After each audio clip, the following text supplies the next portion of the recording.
Oh my God, good morning mga ka-TikTok. Alam niyo pa ngayon, just today, mauloloka ako. Buti na lang, walang bumagsak sa ulo.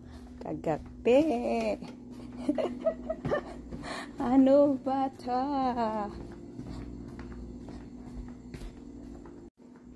Ayan, may bumagsak kagabi. May bumagsak. Ano ang bumagsak? Ang electric fan, hindi electric fan ni Madam. Bumagsak ang kisame namin. Ano ba to? Hindi pa dumadating si tsunami, nabaksak siya. Can you believe that? Buti hindi sa ulo ko. Oh my God, buti naalala ko pa kayo. Kaloka, ini. Okay. Ayan. Ang aming kisame ay bumagsak kagabi. Habang mahimbing ang tulog ko. Tawagan ko. Baka mag-bus na. Kaya 1:20 na. Ang hapon dito.